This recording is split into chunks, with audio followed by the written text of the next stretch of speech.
What's going on, guys and gals? Chris the Bonafide Hustler coming to you live from the outside of my house. I am chilling here in the sun. It's a beautiful day here in Austin, Texas. But hey, I thought I'd do a quick show, or more or less a Q&A with some really good eBay tips in there. So anyways, yeah, that's what's going on today. Welcome to the channel. If you haven't subscribed, what I do on a part-time basis is I go to garage sales, I go to estate sales, yard sales, flea markets, pawn shops, swap meets, big box stores, and I take items, common items, mostly used, and I put them on places like eBay, Amazon, Craigslist, my antique booth, consignment stores in town to make money. So, anyways, that's what I do. What's up to people that are joining in live? Typically during the week, Central Time, between maybe 1 and 3 o'clock, I will be live on YouTube. Usually during the week, Monday through Friday. And so sometimes I just get the itch to do a show and a little Q&A, and this one's just filmed right off my phone. So no headset, no light, none of that stuff. No office. I'm sitting outside my house just chilling, and yeah. Anyway, so this is like my place, the backyard of it, and we got some doggies right there. It's a really pretty day. So anyways, what's going on, guys? Let's get some questions going on, and hopefully I can answer them for you regarding eBay stuff. So I'll lead off with a couple things, and that is, some people might be asking, like, how is the road to 200 concept coming? So basically, in January 1st, I started this thing called Road to 200. Basically, instead of shooting for astronomical amounts of eBay inventory, I was like, you know what? I just want to go to 200 items, like as high quality as possible, making $50 or more in pure profit with each item that I sell. And so that was like the whole thing behind the entire thing I'm doing this year, right? It's called Road to 200. So 200 high quality listings, and I was just going to see, could I do it? Now, I was doing that for two reasons. One, obviously, to make stuff worth my time, obviously. And the second reason was to really involve more discipline into eBay and reselling, much like I do with my fitness, my workouts and stuff like that. The more disciplined I have become, the better, my body starts to look. Like, everything is just on point. So if I could take that same discipline and I can apply it to maybe as simple as an eBay store, right? How much could I make a month, and try to turn it into a little bit of a game. So the game that I created was Road to 200, no more than 200 listings, no more than 16 hours a week, and yeah, 50 bucks or more in pure profit on each item that sells. So that's the target. Keep in mind, some items sell for 100, some items sell for $200. I had an item that sold for 650 bucks last weekend, and 50 bucks would just be the least amount of money that I want to make on an item. So that being said, I've started whittling around any of my items that don't really kind of qualify, and I've thought about donating all these crappy items.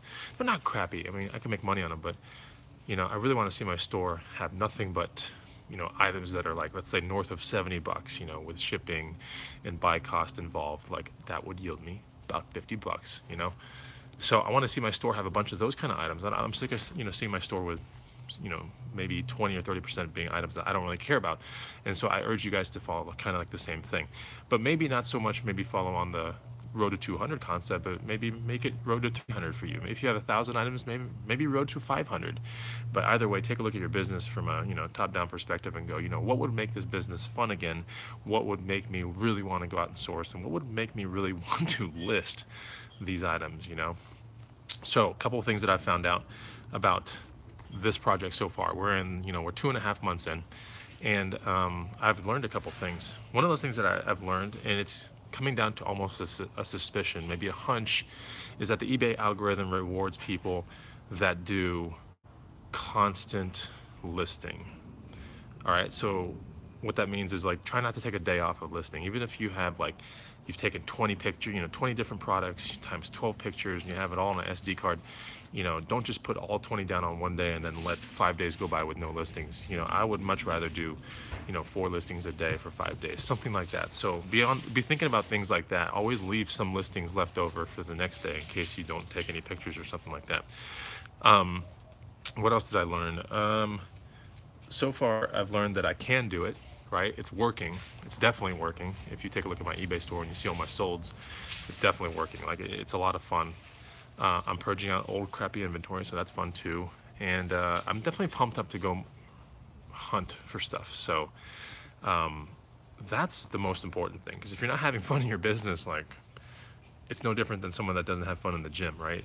Eventually they drop off, they start gaining weight, and then things compound, and you know how that goes. So I did it more for myself and for happiness and sustainability. Like I don't want to be a 40-hour a week eBay seller or a 60-hour a week eBay seller, but I'd much rather be a 16-hour a week eBay reseller cranking out really good money. So that's what it was. And it was also done because I wanted to focus on other things like this bag guide. So there's been a question that came in like, how's the bag guide doing? Because as you guys know, I resell bags, I resell shoes, I resell outdoor gear, I resell bikes, I resell all kinds of things, right? But bags are really important to put into your arsenal. And I realize a lot of people are very curious about bags, the bag resale game. They don't know where to start. And so I am 99% done with my bag guide, 99% done. In fact, I might complete it tonight. So there's going to be a really steep discount for the green room. More than likely. There's going to be also a pre-order, I think, of like a couple of days if you want to get a discount on it. Then after that, it'll just be full price. So, but either way, I mean, the goal of the bag guide is to teach you guys, bags that sell for good money, bag genres that sell. And so lots of pictures. I think there's at least 80 pages in this guide. If I'm not mistaken, it should be about 80 so far. And it's, I've spent a lot of hours on it. So, if you're interested in making more money and learning about a new kind of thing, then you definitely got to pick up the guide, So not going to force you guys to, but if you want good money, then yeah. Last weekend, one of the bags that I had picked up maybe 3 months ago for, I think, $1.50 sold for $650. So that's just one thing, right? But bags are just fun. Bags are easy to resell. They hardly ever come back, ever. So anyways, Tanya Thrifty Treasures is in the house here. So an update on that jewelry jar, right? I sold 5 broken Swatch watches for $100 like yesterday. So that was pretty cool. And I haven't even got to the good Swatch watch yet. I mean, I listed the really good one yesterday, but 5 of the Swatch watches already sold for $100. So I'm already like completely in the green on that. So anyways, all right, let's get to some Q&As. Thanks, Thriller Gorilla Picker. Yeah, these are Spy Flynn's right here. I got these at a garage sale like 2 years ago, brand new. So I love them. They're like my lake sunglasses. What do we got here? What else do we got? Questions real quick. Let's get some questions going on. And while you guys are watching this, there is a ride along that is uploading on my channel right now, And that's the one from 2 days ago. So yeah, give me some questions. Let's get some questions going on. I see my wife over there. Okay. What you guys want to talk about? Or what do you need more clarification on? Let's see if I can help you guys out a little bit. Well, it's such a nice day. Beautiful day. Oh, man, I have this camera on a tripod looking thing. It's pretty cool. So it's like easy to hold on to. Chris, have I ever dealt with high-end electronics? Yes, I have. Typically when I get into high-end electronics, I typically do the vintage route. So we're talking about, vintage Fisher amplifiers or Fisher receivers, Sansui, Techniques, however you want to say it, Marantz, there's a good one. So if I get a vintage one, I almost never will send these things off. But yeah, I mean, I get into those. They're a lot of fun, and I usually find them at garage sales for no more than like $20, so that's good.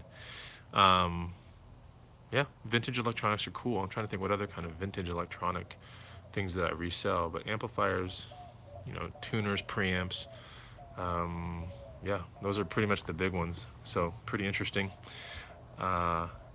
It's hard to come across that stuff, but when I find it, it's pretty easy to resell. Need some advice finding great shoes. Can't seem to find anything worth selling. I would say focus on the outdoors part part of the shoes first. Don't mess with formal or everyday. I would really, if you want to make good money in shoes, then one of the easiest places to start is outdoors type shoes, hiking boots, hiking shoes, trail running shoes, waterproof shoes, things with Gore-Tex.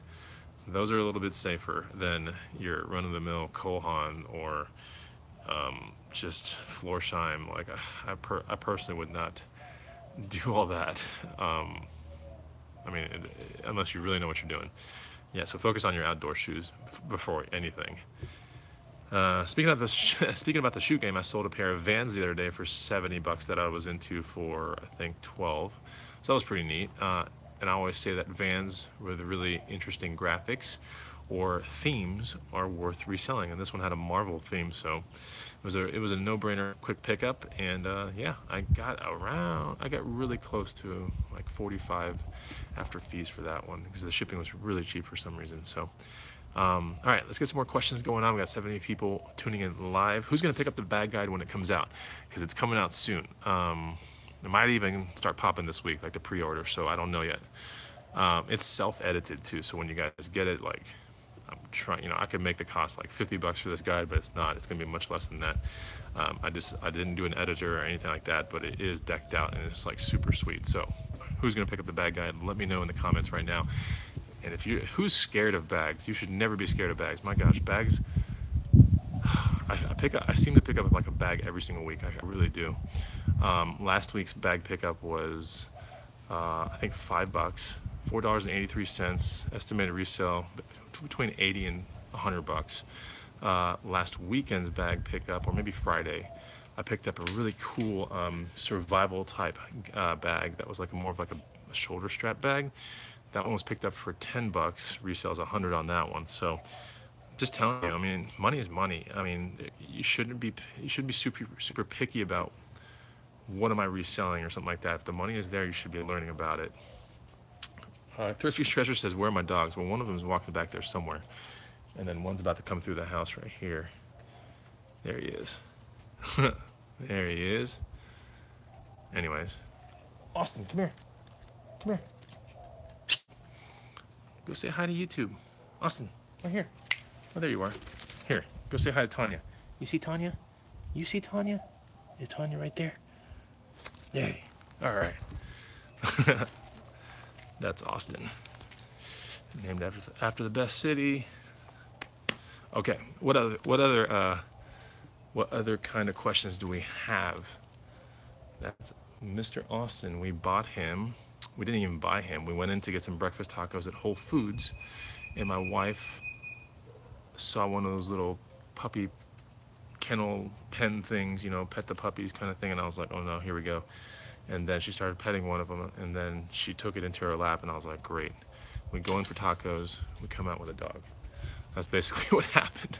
All right, so these questions, give me some more questions because they come into view and then they fade off real quick. So go ahead and ask that question again. Whoever has questions regarding eBay or anything like that, let me know, and I'll definitely help you out. This ride along that's coming up, it should be uploaded in about 20 minutes, so make sure to tune into that. It's pretty cool. You're gonna see you're gonna see a day where I made about $1,000. Are water skis popular for resale? Yeah, vintage water skis. The all wooden ones, at least in my antique booth, do really, really well. So I totally support buying those. Talk about counterfeit bags. I've come across one. I do not get into Pradas or Gucci's or any of those kind of things because now you're really asking for it. But I might have had a counterfeit Toomey bag. I don't know because I shipped it off to a dude. The guy's like, I took it to a Toomey store. They say it's not authentic, blah, blah, blah. So I was like, cool, that's cool, man. Ship it back to me. Not a big deal. I still got positive feedback. And I got it back and I'm like, damn, like even College Picker couldn't tell if it was fake or not. Like he was just like, I don't know. It's hard to say, Are the people in the Toomey stores like Toomey experts? I mean, typically they're just workers, probably an hourly wage. They have really no real vested interest in the brand. So it's, while someone might say it's fake, I personally thought it was real. So, but it all turned out okay. I never resent it back out to anybody. I donated it. I was going to bring it to the Green Room meetup last year to show people like, hey, I think this is a fake Toomey, but I couldn't really tell if it was fake, honestly. To this day, I don't know, but I think that's the only thing I've ever come across that has been arguably fake. Um, that said, I think if you go into that whole Dooney thing, or you go into those Prada purses or Coach or any of that, now you're going to be seeing more fakes, and you're going to be opening up your store for more Vero claims and all kinds of things that can hamper your business for quite a while. So you have to be really careful. Okay, more questions. What do we got? What do we got? 15 minutes over here. I'll try to do like 10 more minutes for you guys. It is awesome outside. It feels so good. What do we got? What do we got? Questions. Do I do retail arbitrage? Yeah, I just get in certain modes, you know. I do RA when I get into RA type stores. I'm just randomly in one, and then let's say I go to an end cap or I see something for sale and it seems like a good deal, and my mind automatically thinks like, oh, that's a, you know, I got to get into that, and then my mind automatically thinks after that like I got to go see every one of those stores in town, and so you know, selectively I go through those phases where I do RA. But you know, the thrift store game here in town and the garage sale game in town typically is good enough. It really is. Um, but the RA game's good too. I mean, when stores undergo resets or items are getting shifted around and seasonality plays a role, you know, you can find some really good deals there. But I just don't. Typically, are there any FootJoy brands that are good to sell? So FootJoy is a golf brand. Are there any good ones to? I mean, the FootJoy Dry Classics, some of those older lines like the Ben Hogan style ones or Ben Hogan line shoes, those sell for crazy money. My best FootJoy sale to this date occurred maybe 7 months ago. It was a $13 pair of FootJoy shoes that sold for $279 or something like that. I'm sitting on a pair right now that I bought for 11. That'll probably end up selling for like 150, maybe 200. So I just haven't brought it down to that level yet, but I'm trying to get like a super premium out of them. But yeah, I mean, those really cool two-tone, almost derby style ones with the metal spikes on the bottom, not so much the plastic spikes. I figured that those do usually much better than others, especially when the undersole is leather and not that rubber composite looking stuff. But that's what I've noticed so far. Okay, more questions. Let's see what we got. Dogs are barking for no freaking reason. Give me a question. How'd you guys do last weekend on garage sales? Let me know. I had a crazy weekend, man. I think I made, well, in future profit, in best case scenario, it's like $2,000, right? In worst case scenario, it's like 1,500 bucks. But yeah, I made really good money last weekend. I mean, crazy money. So you'll see that soon. It's too cold here wherever you are. Hey, what's up, Zahir? Malik, good to see you. Had to go to the bins. I don't ever go to the bins. I've been before. It's not really my style. I get how it can be some people's style, but it's just not my style. I don't know. I'm very big into tuning into like what makes me happy and not necessarily doing anything based on money that might make me more money and less happy. Does that make sense? So like I follow my happiness before the money all the time. So I know even if the bins paid more, I just personally do not want to be around that because God, it doesn't make me happy. So I don't follow the money for any reason when it comes to happiness. Like I just don't. But yeah, spending time with my brother, my wife, a ride along, you know, a beautiful Saturday morning, and then after that we do fun stuff with friends. That makes me happy, right? And I might make less money than, you know, someone that does bins or someone that does all RA. I just like the hunt, I guess, you know. Big things are made up of the little things in life. That's right, Tom Sawyer. That's true.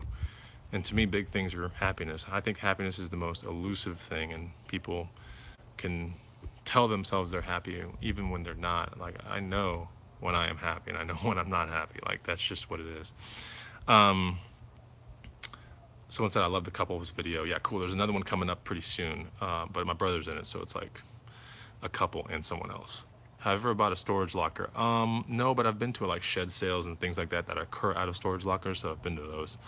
Not exactly my style either.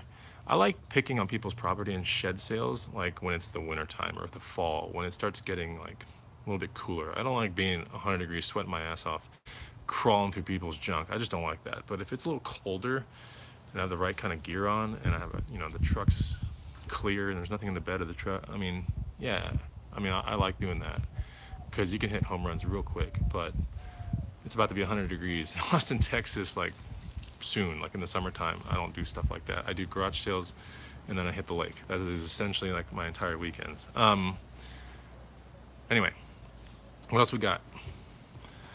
Um, I was invited to a house clear out. I found some cool stuff, but felt a little weird about it too. Yeah, I have definitely bought a lot of stock off people, like how much for all of that or all of this, which you'll see on the video that's uploading right now, how my mind kind of worked when I came across this one garage sale where there was this one item and I bought 5 of them, and then there were more, but I didn't want to do the work of extracting them, so you'll see what happens. And that is the $1,500 slash $1,800 day right there. Give us a couple of profitable bags that are available at Goodwill, Salvation Army. Okay, so some profitable bags that you definitely need to look for. Like if my bag guide, right? There's a section on my best flip. There's a section on best tips. There's many sections in that bag guide. Profit indicators, bag listing strategies, all that kind of stuff. But when it comes down to really good brands to look for, like I'm just gonna tell you 3 right now. Like obviously Toomey's really good, CC Filson's really good, Orvis is really good, and then I'll give you a sleeper one, Oakley Tactical Bag. Oakley Tactical Bags, there you go. So you can take a look at Oakley Tactical Bag, search on eBay, and you're gonna be like, holy crap, there's like a bazillion of these things. So yeah, there you go. Try to find those. But yeah, you'll see in the bag guide all kinds of stuff. You're gonna see all kinds of cool flips that I've done, and 95% of all the pictures that are in that bag guide are ones that I shot of my bags. Still working on my how much for all of it technique. Seems to make sellers a bit wary. You should never be scared about making deals. Like the easiest way to make a deal is just to be non-confrontational, to be confident, and be like, how much for the rest of them? What's the price? To get them all off your hands today. Think about it. Let me know, right? But don't be tapping your foot like right in front of their face and dwiddling your thumbs around. Like that's being nervous. Being cool and composed is what it is. Being able to walk away from a deal terrifies a seller. A seller wants someone that wants their stuff. But if you're like, I got the money, but you've got to show me that you want the money. Like that's how I kind of play the game. So I'm the one with the power. They're the person with the stuff that I need, but I don't really need it that bad. I'm not going to sink to any weird levels just to go get it, right? And I'm certainly not going to make someone feel uncomfortable because I want something so bad. So, you just have to put the person at ease, shoot it out there, be like, hey, what's the perfect price for you to get? And you never want to say what you want to buy it for, because they could have said a lower price and you just shot yourself in the foot. So you always want them to say the first price, and then from there you can kind of work out the negotiation. So it's not scary at all, but you have to practice it. Nothing is going to be easy unless you practice it. That's just the way it is. How do I find an antique booth? You just go to them, and then you visually take a look at the traffic and the clientele that are visiting the booths and whether they have things in their hands. Because it's one thing to go through an antique mall and you're like, oh, that's pretty cool, sweet, and then you leave and there's nothing in your hands. That's more like a museum, right? But if you go into an antique booth or an antique mall and you look around and people have things in their hands that they've picked up from booths, that's a good sign, especially if those people are of the ages of, let's say, 20 years old to 50, right? That's a perfect crowd that has a lot of disposable income. So that's what I look for. And when I first got into the booth, like that was a big piece of it. When I've had my booth for 5 or 6 years now, and it's doing better every year. It does as good as I focus on it. Like this year is going to be a good year because I've just been focusing on it, and it's fun. I've really realized that this year, like, what's it called? Furniture sells incredibly well in the booth. So I'm trying to locate a little bit more of that, but not like the big stuff, just big enough to fit into Toyota Tacoma, a 4Runner. I don't want to go crazy and start renting U-Hauls, but that's kind of something I'm looking at this year. How much time do I put into a booth each year? Honestly, combined, I would say combined in a year. My first thing that I wanted to say was 10 hours, a whole year. Like I just don't think I spend any more than that. I honestly don't think so. So the initial setup is the hardest part of a booth. After that, you're just dropping things off. That's all you're doing. Some booths have this like provision or stipulation where you have to work in the booth for like a day a week or something like that, which I would have never signed up with my booth if it had that. But my booth has a big cash register at the front, so anybody can go around the antique mall, pick up what they want, bring it to the front, and the front will take 10% commission off of the sales price. And I'm cool with that. You know, it's no different than FBA taking 30% of an item's sale price because freaking robots have to go around, pick the item up, forklifts have to zoom around, it has to be boxed up by actual people, it's on conveyor belts. I mean, it's all kinds of, you know, there's stuff. So yeah, I definitely would never have signed up with my booth if it was any amount of working involved. What's my average turnaround time on eBay? That's a really good question. I'm gonna go ahead and say average. I would just go ahead and say a month. I would say a month and a half. There are obviously fast turns. Maybe it's less than that. It's hard to say. Like, I'd have to look at it. But my first thing that comes to my mind would be a month. But as my strategy gets better and better, like, that should get reduced. That should be 3 weeks, then 2. Like, it just depends. You know, sometimes it's hard to turn away from money that you know will be there in a month or 2 months. Here's a question. At what point did I start getting worried about an item wouldn't sell? I'm not terribly worried about any items not selling because I'm not wrapped up heavily into any items. As I am wrapped up more financially into an item, I know that that item's going to sell super, super fast. Does that make sense? So, I got wrapped up into an item Friday, right? It was a set of lockers, which you'll see in this video that's uploading right now. And those lockers are beautiful. And I'm willing to hold out a month for them, you know, because they're going to pay $200 when it's done. So I'll get a $200 profit. You know, it's an $80 purchase. It's not a lot of money at all. It's just, that's what it took, right? If that had been, yeah, I'd just go for a fast flip. I mean, it's just, that's the way I look at it. The faster the flip, the more I'm willing to surrender and the less ROI I'm willing to take. That's just the way it is. But I think that's how anybody views it. I mean, when you deal with FBA, ranks and all that, you're more willing to surrender more money for a much lower rank item. And as the ranks climb, you want to be less and less and less into that item financially, so that way you can wait it out. I try not to be into anything incredibly long tail, or long tail in general. I just don't like that kind of stuff. But every now and then you have to get into a couple. Which jeans are good profit sellers when paying $3 to $5 for them? I'm not a big jean reseller. I'm not a big clothing reseller whatsoever. And I'm not. It's not that I'm against clothing. I just know for me and my personal predicament, my personal situation, it doesn't line up with my profit desires. It doesn't make me happy, right? So that's just what it is. So that's just most clothing. I will always resell jackets and outdoor clothing and you know, winter wear clothing. I will always do that, but I will never get into run-of-the-mill clothing. Yeah, G. Josso says, hey, Chris, be careful in Austin. There's stuff on the news regarding bombings and stuff. Yeah, I know. It's in a part of town that's way far away from here. And I think it's targeted towards, it's racially motivated, I guess, which is really bad. It's really sad, actually, but there's always a bad apple in the bunch somewhere out there, you know. It's really, you have to be really careful. But yeah, what else we got? 78 viewers in the house. What's up, Mark 1 NYC? Good to see ya. Oh man, I can't wait for the weekend to come. I really can't. It's only Monday. Jeez.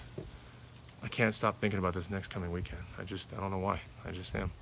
It's going to be a fun weekend, just like this past one was. But now I want the weekend to be back. Do I sell ties? I do not. I try not to. eBay open, am I going? I'm not. Am I going to South by Southwest? Probably, yes. Starting Wednesday or Thursday, I'll probably be out there. Isn't the REI sale this weekend? It could be. I'll take a look at it. Let me think here. Gosh, there's so many questions coming in. Gosh, so many questions.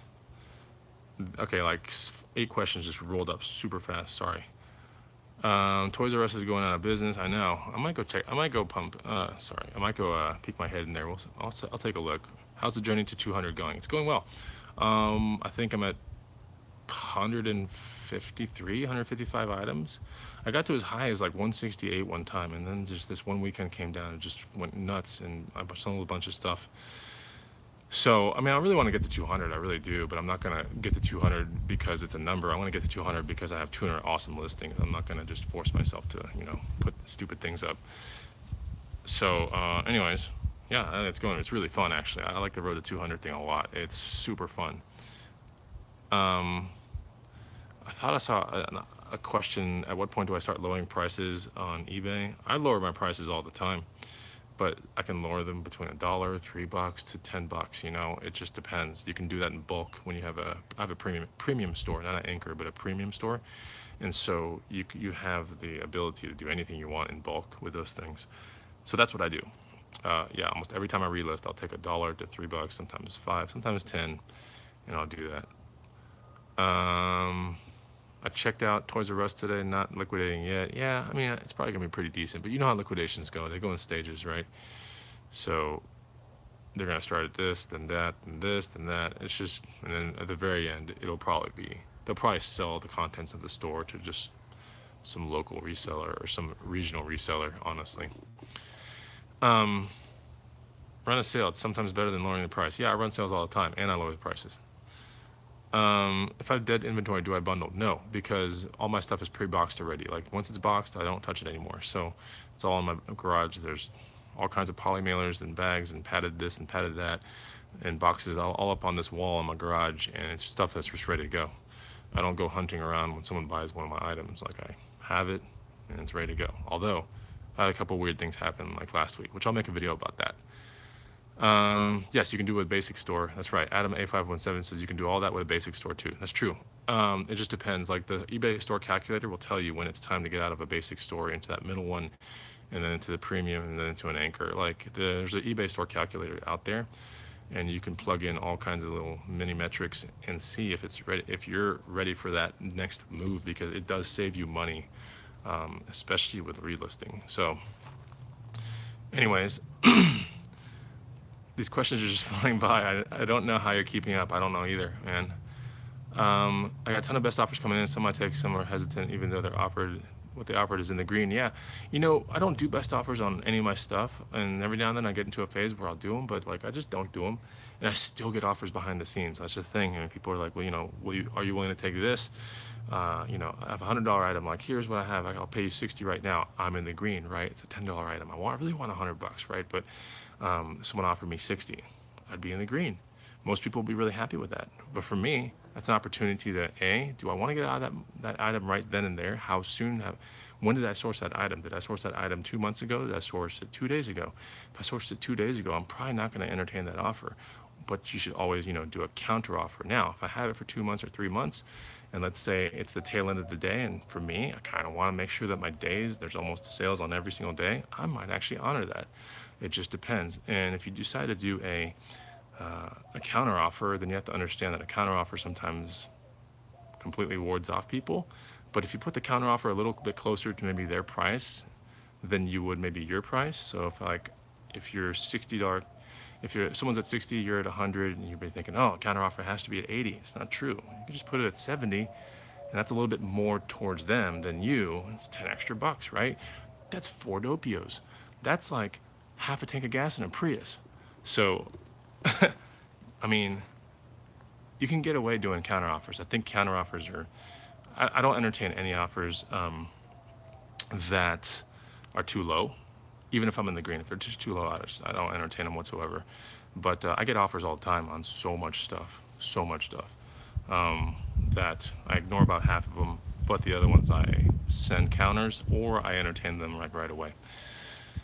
Man, so many questions. I cannot get to them. They're so hard. But you can keep asking them if you want. What do you do when you're selling used shoes that smell really bad but are in great condition? That's a good question. You're going to probably want to Febreze those and put them out in the sun and give it your best shot. But then if you can't get the odor out, disclose it on eBay. Say you found it at an estate sale, even if you found it anywhere else. Say you found it in an estate sale, and as long as they're really super desirable kind of shoes for the most part, someone's going to be like, I can take care of that odor. I'll buy them, you know, I'll take care of the odor. So if you're selling run-of-the-mill kind of shoes, then yeah, you probably will have a lot of trouble selling them. But if you pick good shoes, someone out there is gonna be like, I can take care of that odor. How many items do I try and list a day? Anywhere between 2 and 5. That's what I try to do right now. If I can maintain 2 to 5 with selling an average of 2 a day, then I should be able to get ahead, you know? But on the weekends, it's a little different. Sometimes I get 2 a day, 3 a day, 4 a day. It just depends. There's one weekend I did, you know, 9 or 10 in like 2 days. And that's how my number from 166 or 168 came down really quickly in like 2 days. But that's a good thing. It's a good problem to have, right? So anyways, baking soda absorbs odor. Yeah, odor eater, those little ball things. Yeah, I think for breeze and putting the shoes out in actual sunlight, that helps too, but you might get some fades, so you have to be careful. What else? Oh man, this day is so good. Prettiest day ever. All right, I'm gonna take 2 more questions and then I'm gonna split. I'm gonna optimize this video and get it ready for production. Let's see here, we got coffee beans to get rid of smoke smell. Yeah, I think that would probably work. I don't get into shoes that have terrible odors. The last one that I remember distinctly having a terrible odor was a pair of Prada high tops that I bought like 10 years ago. And my God, they smelled like a rat had just eaten a dead rat, right? So it was just so bad. It was so bad to the point where you smell it once and you go, oh my God, like that was, and you smell it again just to make sure that you smelled it the first time. So I was able to sell them for like $60 or something like that. And yeah, I just disclosed that they smelled so bad. I tried as hard as I could to get them out, but I couldn't. Anyways, so yeah, it was so bad. It was like horrific. Yeah, someone's talking about sell similar and all that kind of stuff. Yes, so sell similar is really important. Sell one like this. Don't ever create your own listings unless you have so much stuff that, and you know your keywords exactly, then yeah, create your own listings so you can get a template going, all that kind of stuff. But for the most part, if you're just dealing with most used goods, garage sales, thrift stores, just echo off someone else's listing that did all the work already. Senseless to try to figure out all the good keywords when they're already in eBay. They're showing you right there on the top solds. Which reminds me, you should never be reselling items that are not in the top solds or have one in the past 90 days sold. So you have to be real careful with that too. You know, try to get into good items that are going to reward you for the time you put into them. One last question, and then I'm going to start rigging up my mountain bike and I'm going to get out of here. Am I full-time reselling? No, I am part-time reselling, and then I work on the green room behind the scenes. I work on my fitness channel behind the scenes as well. I work on the bag guide behind the scenes. I work at private label stuff behind the scenes, which right now is kind of trademarky, but working on that. And what's behind the scenes? I don't know, just all kinds of stuff, things that really excite me. Thank you, Panda Rose. Just got a super chat of $1.99. Hey, that'll buy me a Doppio somewhere in town. I appreciate it. That's a cool donation, man. I appreciate that. One more question. Let's get one more. Yeah, I like to invest into a lot of things, but I think the workout channel is really where I'm putting a bazillion effort hours this year on. So, oh yeah, and I'm like working on a site behind the scenes. There's all kinds of stuff. So yeah, you know, I'm trying to complete things one after another. So that guide took 3 weeks to do. And then my next thing I'll be working on will be something fitness oriented. So that's going to take about, I don't know, 6 weeks or something like that. Dabble in any trading still? No, I do. I have Fidelity and what else do I have?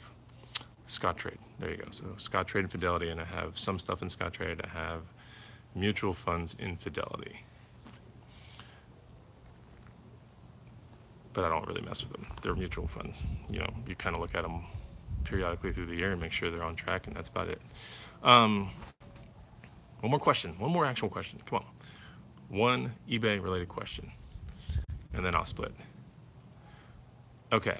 All Are they all considered to you part-time endeavors, even the fitness channel? Yeah, they're part-time until one ridiculously takes off, and I really want it to be the fitness one, and then I'll go full-time into that. Full-time to me, see, I'm a reseller. I mean, not a reseller, but I'm an entrepreneur, right, at heart. So full-time, you could argue that, what is that, 60 hours a week, 80 hours a week, 40 hours a week? The thing about being an entrepreneur is if you invest your time into like the things that you really enjoy doing in real life, then you don't really understand how many hours you're really working at that point. You just love what you're doing. The one thing that I don't know if I super love it, but I'm really excited about it, is eBay. Like, I don't know if I super love it. I don't want to be the best eBayer, 20 years from now. But it's like a means to an end, and it's fun, it's awesome, and in this town, it's great. So I do it, right? But my real passion is like fitness and getting out there and using my body to like do awesome stuff, like mountain bike and surf and snowboard and like all the cool stuff. Jesus, what the hell was that? Anyway, so yeah, that's what I do, and I follow my happiness, and that's where I invest my time. So I invest my time into something, and when something starts taking off more than the other, I'll invest more time into it. I'll reevaluate, how much has it paid? Is it worth my time? How do I feel internally? And yeah, who am I working with? That's an important one, because you never want to work with, bad people. So yeah, anyways, it's a lifestyle, right? That's what I'm trying to project onto people, is like, you have to really figure out the lifestyle you want to live, and then gravitate towards the lifestyle. That's basically it. Most people are living lifestyles that they hate. All right, most people are living what they consider to be a life. I guarantee you it's not a life. It's just, you're getting run by other things. So the key is to stop for a second. Sometimes it takes a day, a two, a week, a month, and start realizing, what the hell do you really want in life, and going after it, right? Small steps, going after it, and believing in yourself, and just understanding that as long as it makes you happy, and you'll be okay. So I don't want to work my life away doing things that I don't want to do. I want to work my life away doing things that I love to do. Okay, so that's pretty much it. Good questions, guys. A ride along's coming out like literally in like the next 5 or 10 minutes, so I want you guys to check it out. You're gonna hit the like button as early as you can, and trust me, it's awesome. In that ride along, you're gonna see a find that, worst case scenario, we'll pay about $1,500. Best case scenario, about $1,800. One find, you'll see. And we paid $175 for it. So you'll see, it's pretty cool. It was a great day. If you guys are ever in Austin, Texas, okay, if you're ever in Austin, Texas, and you give me ample amounts of heads up, and I'm not on vacation, definitely let's go ride along or do some thrift stores. All right, guys, I'll see you later. Take it easy. How the hell do I turn this thing off? I have no idea. So I'll figure it out here in a second, but it's good to see you guys. Get some sun if you can outside. I know you guys have snow or the nor'easter.